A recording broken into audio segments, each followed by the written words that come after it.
The lights flickered out and the hum of the hospital's life support machines dipped into a terrifying silence. I stood in the middle of the intensive care unit, my heart pounding in sync with the backup generators kicking in, a temporary reprieve in the enveloping darkness. My name is Dr. Erickson, and I was about to face the scariest night of my career. It started as an ordinary evening at St. Mary's General, a beacon of hope in the heart of a growing city. I was reviewing patient charts when the first wave of darkness swept through the building. Initially, we thought it was a simple power outage, but as minutes turned into hours with no restoration, panic began to set in. The hospital's emergency protocols were immediately enacted, but nothing could have prepared us for the shocking rumor that our power grid had been hacked. The backup generators were only a temporary solution. They could power critical systems, but nothing more. As I moved to different units, the gravity of our situation became painfully clear. In the neonatal intensive care unit, nurses manually ventilated premature infants, their faces etched with focused determination. In the ER, the usual cacophony of beeping monitors and rushing feet was replaced by shouts and flashlight beams cutting through that darkness. One of my most critical patients that night was an 8-year-old boy named Jack, who was recovering from a complex heart surgery.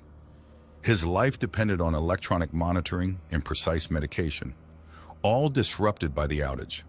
His mother, beside herself with worry, clung to my assurances as we manually adjusted his drug infusions by the light of a battery-operated lamp. Throughout the hospital, I witnessed a staggering display of resilience. Our staff transformed into a more primitive version of medicine, using stethoscopes instead of digital monitors, writing down vital signs with pen and paper, and comforting scared and confused patients by candlelight. Despite their fear, everyone banded together, their actions guided by a raw dedication to care and heal.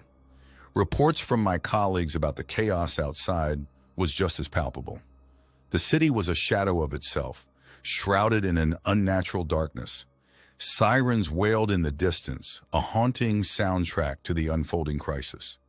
People were becoming restless, and the police were overwhelmed with maintaining order. But my focus remained with the families huddled in the hospital lobby, their faces illuminated by the soft glow of emergency lights, all waiting for some word, any word about their loved ones.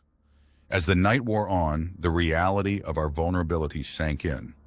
Our dependence on technology was our Achilles heel, and with the grid hack, every system we relied on was compromised. It wasn't just about losing light or heat. It was about losing the ability to provide essential care.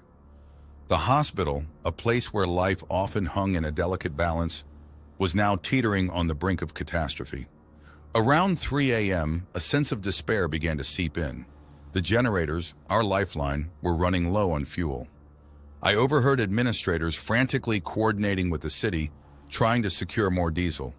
Every moment was critical, and as I looked into the faces of my colleagues, I saw what true courage looked like. It was not the absence of fear, but the will to fight through it. By 6 a.m., and just as suddenly as it had vanished, the power surged back to life. Lights blazed overhead. Monitors beeped back into operation, and the hospital sighed collectively in relief. The crisis was over, but its shadow lingered. As dawn broke over the city, the light revealed tired eyes and weary souls. That night changed everything. It reshaped how we viewed our strengths and exposed our weaknesses.